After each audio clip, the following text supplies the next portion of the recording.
Como parte de esta cuarta entrega, se procedió a integrar todo lo que se vio en el entregable pasado con componentes físicos. Por cuestiones de la contingencia, el circuito lo armó un integrante del equipo, pero todos participaron en el diseño y simulación. La entrega pasada, que consistió en unificar el circuito de cruce por cero de la primera entrega con una plataforma programable y la sección de potencia, se construyó exactamente como había quedado en la simulación. El reto de este entregable, entonces, consistió en poner a prueba la propuesta digital y demostrar que el circuito sería capaz de desempeñarse como un regulador de potencia en corriente alterna. El primer paso de la entrega consistió en conseguir los materiales. En general, se requirió de una placa Arduino Uno y su cable, un protoboard, un par de resistencias de 4.7 kΩ, un puente de diodos de 2 A y 400 volts, una resistencia de 220 ohms, un optocablador 4N25, una resistencia de 1 kΩ, un potenciómetro de 10 kΩ, un optodiac MOC 3021, un triac BT16, un par de terminales de bloque para protoboard, una bombilla de 100 watts, un socket, una clavija, cables DuPont y estañados para conexiones en el protoboard y cable de bocina para manejar la corriente alterna. Con los materiales reunidos se procedió a armar el circuito de la simulación sobre el protoboard. Para evitar confusiones en el manejo de corriente, los buses superiores se alimentaron directamente de corriente alterna, proveniente de la clavija, mientras que las inferiores se alimentaron con los 5 volts y la tierra del Arduino. Cada componente se colocó con cuidado, prestando atención a las marcas que tienen de fábrica. En el caso del optodiac MOC 3021 y el optocoplador 4N25, se tuvo que buscar su hoja de datos para conocer la conexión a cada una de sus terminales. Para conectar la placa de Arduino se usaron los cables DuPont y las terminales de bloque se reservaron para conectar los cables por los que pasaba corriente alterna. Con todo listo, se procedió a cargar el programa que ya se había diseñado a la placa de Arduino y se hicieron las conexiones a sus terminales de entrada y a su terminal de salida. Se probó el circuito para verificar su funcionamiento e identificar si sería necesario realizar un cambio en software o hardware.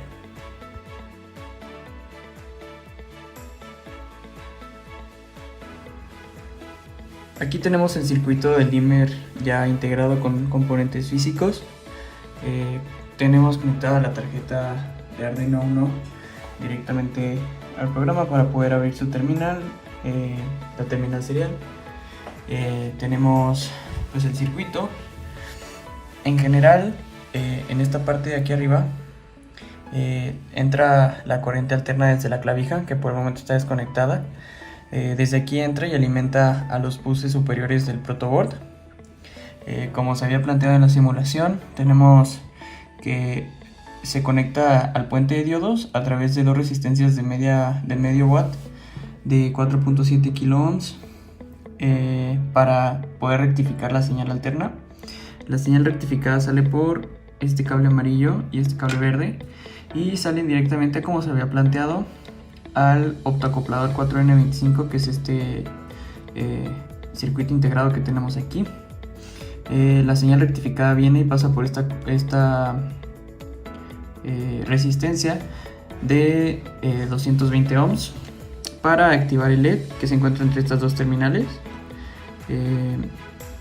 El LED, como pueden ver, viene la corriente, entra por una terminal y sale por otra. Finalmente tenemos en la parte superior del circuito integrado tenemos el transistor del optocoplador. Este transistor se alimenta desde los 5 volts que vienen del Arduino. El Arduino alimenta el bus inferior del protoboard.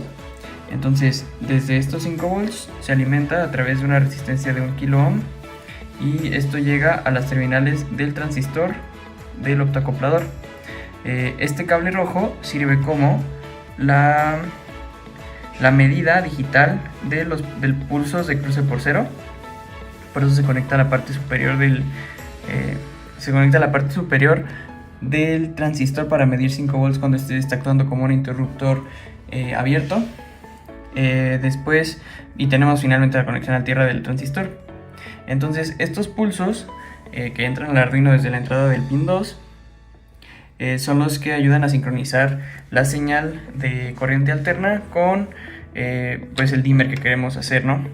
Después tenemos acá que este potenciómetro de 10K se alimenta también desde los 5 volts del Arduino y se está constantemente leyendo a través de la terminal A0 analógica del Arduino para poder saber en qué punto quiere el usuario recortar la señal que va a llegar a la bombilla.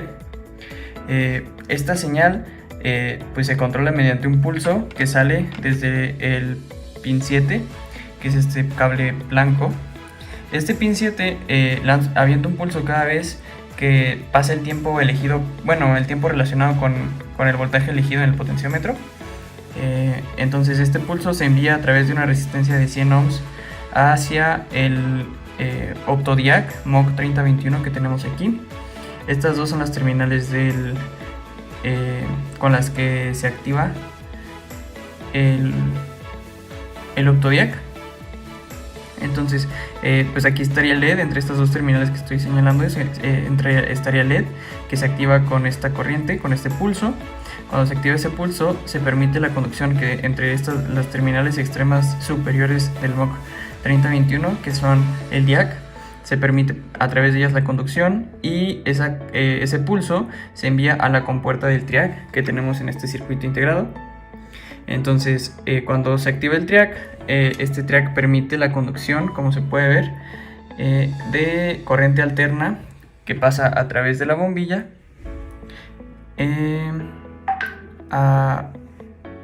para pues, terminar el circuito de corriente alterna que se había planteado. Originalmente en la simulación lo habíamos planteado con dos fuentes. Pues aquí, como se puede ver, nada más estamos usando una sola clavija que alimenta tanto el puente de diodos como la bombilla, y el TRIAC y el DIAC. Entonces vamos a probarlo. Se conecta, ya está conectado, y como podemos ver enciende la bombilla. Lo voy a mover un poco para acá. Ahora con eso, moviendo el potenciómetro, podemos aumentar la intensidad de luz de la bombilla como se esperaba, y todo esto mediante programación basada en texto y electrónica de potencia.